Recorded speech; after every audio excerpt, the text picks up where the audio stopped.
લોકમાં ઉગતી છે ને સંતો ફિરતા ભલા. સ્વામી સતત વિચાર્યા છે, જ્યાં સુધી દેહે સાથ આપ્યો છે ત્યાં સુધી સતત ફરતા રહ્યા છે. અત્યાર સુધીમાં 17,000 ગામડાઓ સ્વામી ફરી વળ્યા છે. ઇતિહાસમાં આનો કોઈ જોટો નહીં જડે. એટલું જ નહીં, પણ એક જ વર્ષમાં 1976માં 728 ગામડા ફર્યા છે. મીન્સ રોજના 2 ગામડા એવરેજ આવીને ઊભા રહ્યા.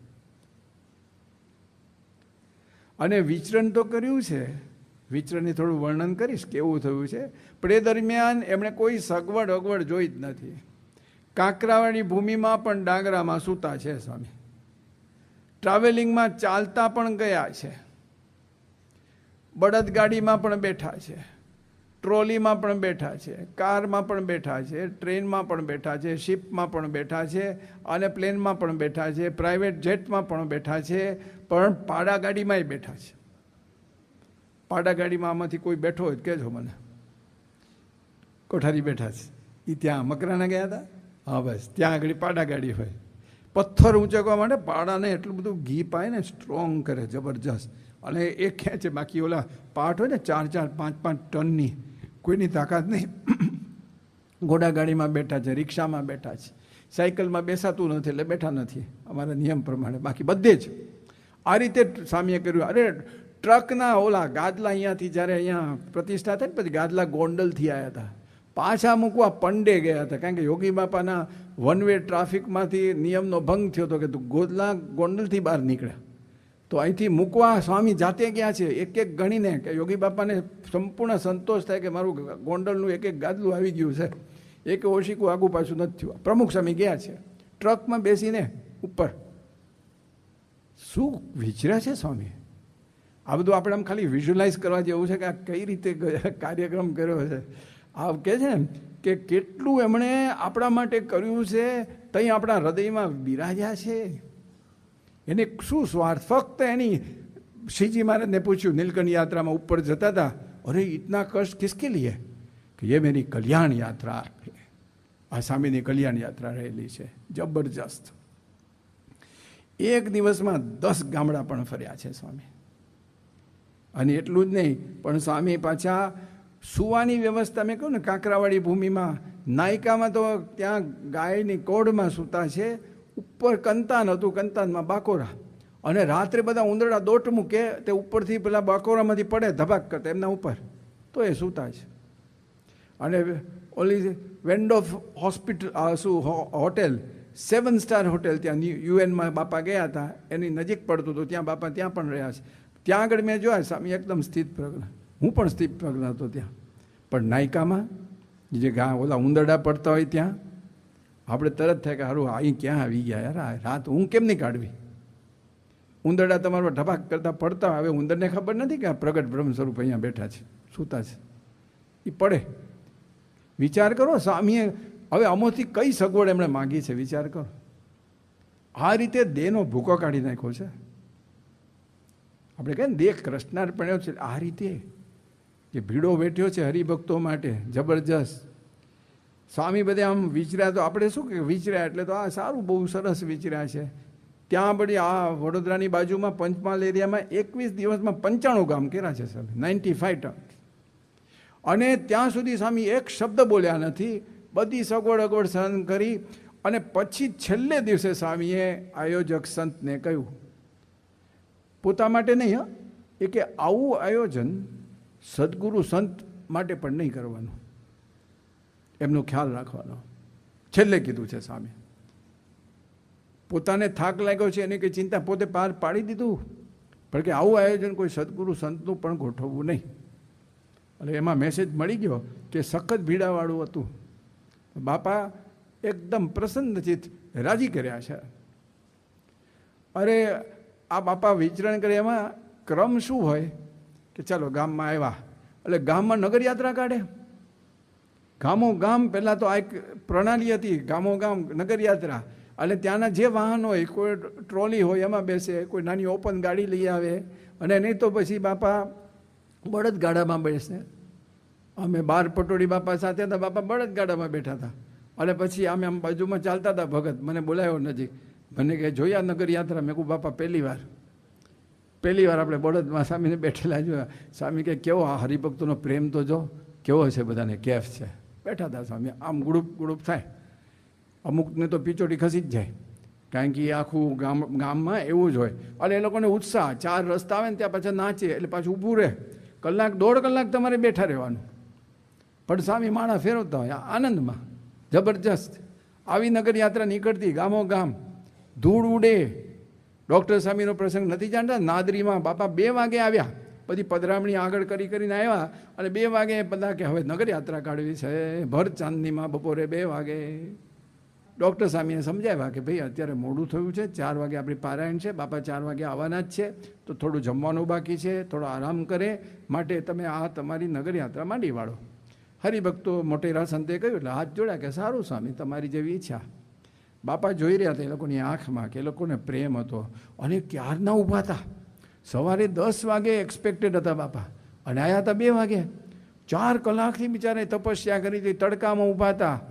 એટલે બાપાએ કશું બોલ્યા નહીં. ડૉક્ટર સાહેબનો હાથ લઈ અને એક હરિભગતના માથા ઉપર મૂક્યો, અને ઓલાના વાળ ઉપર મૂક્યો ને ગરમ થઈ ગયો હતો વાળ. તો ડૉક્ટર સાહેબ એકદમ આમ ઉંચકી લીધો. ત્યારે પછી સ્વામી ધીરે રહીને બોલ્યા, ડૉક્ટર સ્વામી આ લોકોએ આટલું તપ કર્યું છે તો આપણે થોડું વિશેષ. બેસી ગયા સ્વામી ઘોડા. ત્યાં નગર યાત્રામાં બેઠા છે. આ જે પરિભ્રમણ કર્યું છે ને, એ પાછી એની એક વિશેષતા વિચારે ત્યારે ખ્યાલ આવે. ખાલી બોલવું ઇઝી છે, આંકડા બોલવા ઇઝી છે, પણ પરિવર્તન આ પ્રકારે દેહનો ભીડો આવે ને ત્યારે ભલભલા આગા પાછા થઈ જાય. સ્વામીએ દેહનો ભીડો ગણ્યો જ નથી. હરિભક્ત રાજી થાય, દેહનું જે થવું એ થાય, આ એનું સૂત્ર છે. દેહનું જે થયું થાય, હરિભક્ત રાજી થાય, આ એનું જીવન સૂત્ર. અને જીવન હોલ લાઈફ એમણે આ રીતે જીવ્યા છે. આજે પણ એવું છે. આજે 95 વર્ષે કલાક, અત્યારે તો એકદમ વિશેષ બીમાર થઈ ગયા એટલે થોડો ટાઈમ, પણ અત્યારે 2 મહિના પહેલાં તો બાપા કલાક સવારે અને કલાક સાંજે દર્શન દેવા આવતા. 95 વર્ષે વ્હીલચેરમાં બેસી તો જોજો, આખો દિવસ પાછું બેસવાનું વ્હીલચેરમાં. જ્યારે જાગતા હોય તો બેસવાનું, તો વ્હીલચેરમાં જ બેસવાનું. 1-2 કલાક બેસી તો જો તો ખબર પડશે કે અકળાઈ જવાય. અને સાહેબ કલાક અને પાછા ઓલા સંકલ્પ કરે કે આ સ્વામી છડી આમ કરે, 5 છડી આમ કરે, 1 છડી આમ ફેંકે, સંકલ્પ કરે અને પાછો સંકલ્પ પૂરો કરે, કાર્યક્રમ કરે છે. હા, મોટા પુરુષ ખરેખર છેલ્લા શ્વાસ સુધી આપણા માટે જ જીવન જીવે છે. ત્યારે આ બધું કરી શકે, બાકી શક્ય છે જ નહીં. આમ તમે સાંભળો, ઓલો પ્રશ્ન થઈ જાય કે people will wonder if someone like this walked on this earth in flash and blood. હવે આવા પુરુષ કંઈ આમ પૃથ્વી પર આમ થઈ ગયા, એમ પ્રશ્ન થશે ભવિષ્યમાં કે ભાઈ આવું ખરેખર હોય. અમારા અનાજવાલા હતા, આપણે ત્યાં લીગલ એડવાઇઝર હતા, વર્ષો સુધી સેવામાં કર્યા, અહીંયા પણ હતા, અને મૂળ મુંબઈના, અને બહુ મોટા લોયર.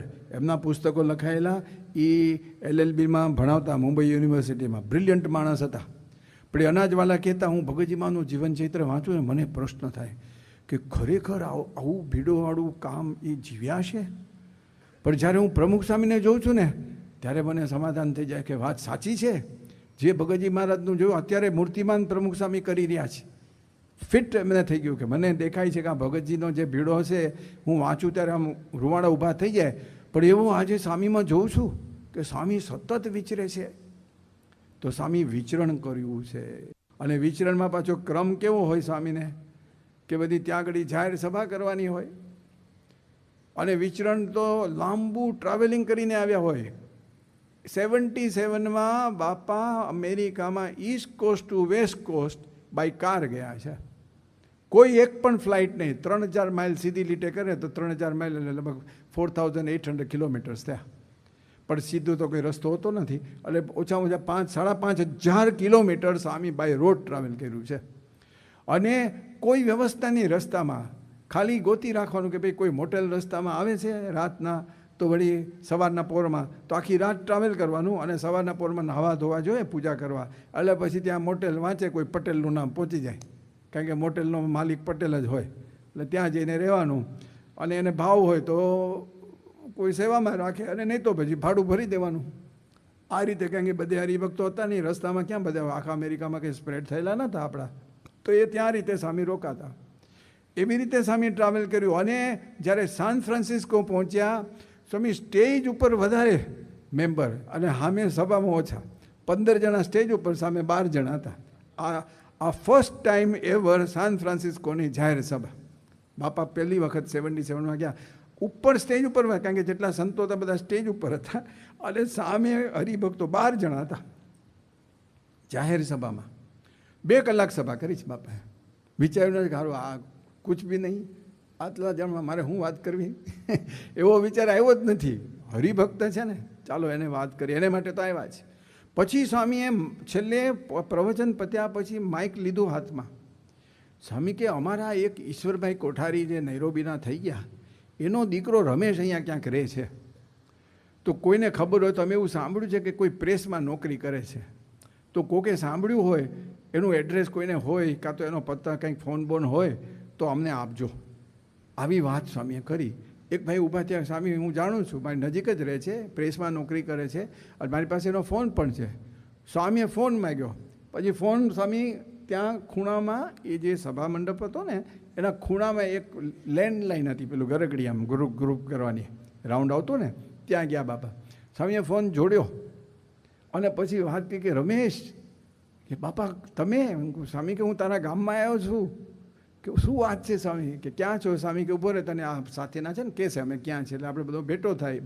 પછી સ્વામી કહ્યું કે અરે રમેશ, હું આખું અમેરિકા ગમરોડી વળ્યો એક તારા માટે. કહે તને મળવા માટે હું આખું અમેરિકા ગમરોડી વળ્યો. વિચાર કરો, એક હરિભક્ત માટે શું દાખલો કર્યો છે.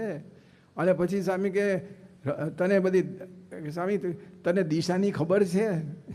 તો ઓલો સમજો નહીં. સ્વામી કે પૂજા પાઠ કરે છે? એ કે બાપા આમ છૂટી ગયું છે. અમેરિકામાં આવ્યો ને એ બિચારો નિષ્કપટ બોલ્યો કે બાપા છૂટી ગયું. કે વાંધો નહીં, આપણે મળીએ ત્યારે આપણે ફરી પાછું નવી ગલી નવો દાવ. એમ કરીને બાપાએ એની પાછળ પડ્યા, સત્સંગમાં પાછો જાગૃત કર્યો. આ એનો હેતુ છે. ક્યાંક ખૂણામાં બિચારો મુમુક્ષુ ગયો છે, લપસી ગયો છે, તો પાછો એને હાથ ઝાલી અને પાટે ચડાવવા, આ માટે સ્વામી ફરતા હોય છે. આવું વિચરણ કર્યું છે. અને ગામડાનું વિચરણ તો બહુ અલૌકિક. મેં ભેંસદળની વાત કરી, પણ આજે પણ ખાસ કરીશ કે ભેંસદળની અમે સભામાં, અમે ભગતમાં 75માં સાથે હતા. અન્નકૂટ પછી બાપા વિચરણમાં લાભ 5 અમે નીકળે, એટલે પછી અમે ફરતા ફરતા ભાદરા પહોંચ્યા. શિયાળાના દિવસો, ઠંડુ પાણી, અને બાપા ત્યાં ઊંડ નદીમાં સાંજે નાહવા આવ્યા. અમે બધા હતા ખુશ કે બાપા સાથે લાભ મળશે. ત્યાં અમે બધા નાહવા પડ્યા, બાપા પણ આવ્યા. બાપા વચ્ચે રહે, અમે આખું સર્કલ કર્યું અને બધા ધૂન કરતા. અને બાપાએ ઘણી બધી લીલાઓ કરી, નાયા ધોયા. અને સ્વામી તે વખતે બોલ્યા પણ ખરા. સ્વામી કે ઋષિકેશ હરિદ્વાર જેવું પાણી છે. હવે અમારા મગજમાં ઋષિકેશને હરિદ્વાર કોઈ દી જોયેલા નહીં ને કોઈ દી વિચાર હતો પણ નહીં. એટલે કે શું બોલે છે કંઈ ખબર નહીં, પણ યાદ છે શબ્દ કે ઋષિકેશ હરિદ્વાર જેવું પાણી છે. પણ એમનો કહેવાનો હેતુ એ હતો કે હરિદ્વારમાં જે ઠંડુ પાણી આવે છે ને બરફનું, એવું આ પાણી ઠંડુ છે. આપણે તો બધા લાભ લેવા હતા, લાભ મંડળી, અમે નવા ભગત થયા હોય ને એટલે બધો લાભ મળે, એટલે આપણે આપણો વિચાર આવે, બાપાનો વિચાર ન આવે. કલાક બાપાએ સ્નાન વિધિ કરી છે, સ્નાન લીલા સાથે કરી સંતો સાથે, કેવળ અમને સુખ આપવા માટે, સ્મૃતિ આપવા માટે. અને પછી બાપા બારે આવ્યા, ધોતિયું બધું બદલ્યું અને એકદમ ધ્રુજારી શરૂ થઈ. ઠંડી ચડી સ્વામીને અને એકદમ ધ્રુજવા લાગ્યા સ્વામી. અને પછી અમારે તરત જ ભગવાનના દર્શન કરીને અમારે બાજુમાં ભેંસદળ ગામમાં જવાનું હતું. અને પછી સાંજે લગભગ 5, 5:30 નીકળી ગયા. ભેંસદળ તો નજીક છે, ત્યાં અમે પહોંચી ગયા, 6-1 વાગે પહોંચ્યા હશું. અને એકદમ તાવ ચડી ગયો. ડૉક્ટર સ્વામી ભેગા હતા. ડૉક્ટર સ્વામી તે વખતે ડૉક્ટરની બેગ રાખતા હતા, દવા અને બધું ઇન્જેક્શન બધું પોતે કરતા. હવે એ બધી દવાને ઇન્જેક્શન બંધ રાખે, હવે આ જીવને ઇન્જેક્શન મારે છે. તે વખતે દેહને મારતા હતા. એટલે એમણે બાપાને જોયું તો બહુ તાવ હતો, 102 જેટલો. એટલે બાપાને ગોળી આપી અને બાપાને કહ્યું આ તમે ઓઢીને સૂઈ જાઓ તો શું પરસેવો થશે અને તાવ ઉતરી જશે. એટલે એક ખૂણામાં બાપા નીચે જ સૂતા હતા, ઢોલિયો નહોતો, સાવ નીચે. એક હરિભગતના ત્યાં અમે હતા અને રામજી મેપા છે ને એમનું ગામ થયા, તો ત્યાં હતા. એટલે બાપા ત્યાં એક ખૂણામાં સૂઈ ગયા. દેવચરણ સ્વામી સેવામાં હતા. એટલે અમે બધા ત્યાં જ હતા બધા, પણ બધા થોડા શાંત રહ્યા કે અવાજ ના થાય, બાપા સૂતા છે. પછી ધીરે ધીરે સમય થયો એટલે ઠાકોરજીએ જમાડી દીધા સંતોએ, કારણ કે સભામાં જવાનું હતું. ડૉક્ટર સાહેબને બધા પાક પહેરીને બધા તૈયાર થયા અને નીકળવાના જ આમ લગભગ 8:30 જેવા થયા છે, 8:30 પોણા 9. એટલે આમ સભા કરવા અમે નીકળતા હતા અને એકદમ બાપા જાગ્યા. એટલે અમે પાછું અમારું નજર બાપા સામે કે બાપા જાગે છે શું છે? તો બાપા જાગ્યા. એટલે જાગ્યા એટલે બાપા બેઠા થયા. અને આમ પરસેવો થઈ ગયો હતો. એટલે દેવચરણ સામે બાપાનું શરીર લૂછ્યું અને બાપાને કહ્યું કે બાપા જમવું છે? સાહેબ કે ના. અને તાવ ઓછો થઈ ગયો હતો. અને બાપાને કહ્યું કંઈક ઉકાળો લેશો? કે હા. એટલે ઉકાળામાં થોડા તુલસી નાખી અને બનાવી અને બાપાને ઉકાળો અપાય. એટલે ડૉક્ટર સાહેબ ત્યાં બેઠા હતા. પછી ડૉક્ટર સાહેબે બાપાને વાત કરી કે બાપા હવે અમે સભામાં જઈએ છીએ અને તમે આરામ કરો. આવતીકાલે આપણે ત્યાં બાઈઓનું મંદિર છે, એમાં પ્રતિષ્ઠા છે, એટલે એમાં આપના દર્શન બધાને થવાના જ છે, એટલે અત્યારે આરામ કરો. એટલે બાપા એકદમ બોલ્યા, સ્વામી કે મુક્તો દર્શન કરવા આવે અને મહાત્મા અહીંયા પડ્યા રહે? સ્વામી કે મારે સારું છે, હું આવીશ, ચાલો ને થોડો વખત બેસીશ. એટલે ડૉક્ટર સાહેબ જોયું કે બાપાની રુચિ છે, કે સારું બાપા આપની જેવી ઈચ્છા. એટલે પછી બાપાને શાલ ઓઢાડી અને બાપા આવ્યા. હવે અમારો સભા મંડપ એટલે કેવો ખબર છે? એક ઘર હતું, એને બહાર આમ ઓટલો હતો લાંબો. એ ઓટલો કેટલો પહોળો કે 2 જણા પલાઠીવાળીને આમ સાઈડવેઝ બેસે એટલો પહોળો, આમ લાંબો ઓટલો હતો. એક બાજુ અમે પાર્ષદો બેઠા, એક બાજુ સંતો બેઠા, આ બાજુ બાપા બેઠા, પછી નાનું આસન ડૉક્ટર સ્વામીનું હતું અને વિવેકસાગર સ્વામી ભગત બાજુમાં બેઠા હતા. એટલે બાપા તો આવ્યા આ પરિસ્થિતિમાં, વચ્ચે રસ્તો જાય અને સામે ઓપનમાં બધા બેઠા હતા. નીચે ભૂમિ આમ સામાન્ય, એમાં કોઈ સાફસૂફ નહીં, કોઈ તારપોલિન કે એવું કશું પાથરેલું નહીં, બધા હવોની રીતે બેસી જાય. બ્રહ્મા રાખ્યા, સત્યલોકમાં ને બદ્રીનાથમાં ને એવી રીતે બધા ગોઠવાઈ ગયા અંદર. અને એમાં કોઈ લાઈન બાઈન કાંઈ નહીં, આમ એક લીટીને આ એવું બધું કાંઈ નહીં, આ ગોઠવાઈ ગયા બધા. અને ત્યાં બધી સભા શરૂ થઈ એટલે પેલા વિવેકસાગર સ્વામીએ ટૂંકમાં 5-7 મિનિટમાં પૂરું કરી દીધું, કારણ કે વિચાર્યું કે બાપાને સારું નથી અને આપણી સભા પતશે નહીં, ત્યાં સ્વામી બેઠા રહેશે, એના કરતાં આપણે સભા ટૂંકી કરીએ. એટલે એ કર્યું. પછી એમાં વળી આગળ એના પછી ડૉક્ટર સ્વામી એ 5-7 મિનિટ બોલ્યા, પૂરું કર્યું.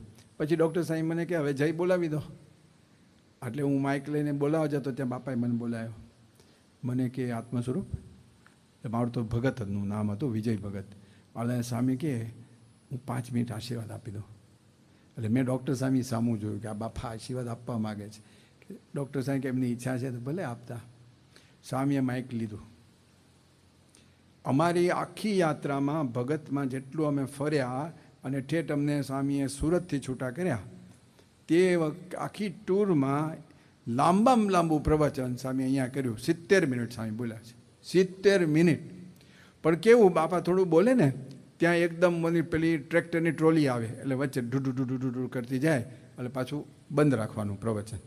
પેલું જાય અને સલામી આપવાની કે જઈ રહી છે, પછી પાછી તમારે ચાલુ કરવાનું. હા, આવી રીતે કરવાનું. પછી વચમાં પેલું ભેંસનું ધણ આવ્યું બધું, એ બધી ગઈ. તો આરટીઓસ બધા, એને આપણે સલામી આપીએ જ છૂટકો. ગાડી હોય તો તમારે એ આગળ જાય તો તમારે એની પાછળ જ રહેવું પડે. એ આ બધી ભેંસો ગઈ. આ સમય આવું ચાલુ જ રહે. કોઈ ઓલો સ્કૂટર ઉપર જાય ભૂર કરતો વચ્ચેથી, કારણ કે આ તો હાઈવે, ગામનો હાઈવે, એટલે એમાંથી તો બધા પસાર થાય. અને સામે એમાં બાપા વાતો કરતા હતા. એમાં બાપા વ્યસન મુક્તિની ખાસ વાત, ગામડામાં હોય ને જાહેર સભામાં વ્યસન મુક્તિ, સદાચાર વૃદ્ધિ, એની વાત હંમેશા બાપા આમ સોસરી આવે. એ બાપા વ્યસન મુક્તિ વાત કરતા, ત્યાં એક જણાએ બીડી સળગાવી, ત્યાં ચાલુમાં ફટાક કરતી સળગાવી. સ્વામી કે હું અહીંયા વાત કરું છું ને પેલો પ્રગટાવે છે. એટલે પછી મૂકી દીધી અને જરા પેલું લોક સંકોચને લઈને, પણ પહેલાં પ્રગટાવી તો ખરી એને. સ્વામી કે હું વાત કરું છું પેલો પ્રગટાવે છે. આ મારી રોયલ સભા, વિચાર કરજો. અને 70 મિનિટ. હવે તો આપણે ભલભલાની શ્રદ્ધા ખૂટી જાય કે યાર આમાં શું વાત કરવી આપણે. અને 70 મિનિટ સુધી સ્વામીએ વાત કરી. અને બાપા એટલા કેફમાં અમે ભૂલી ગયા કે બાપા બીમાર છે. ત્યાં પછી સભા પછી જોયો તો સ્વામી એકદમ આમ સ્ફૂર્તિવાળા થઈ ગયા હતા. 70 મિનિટ સ્વામીએ વાત કરી છે.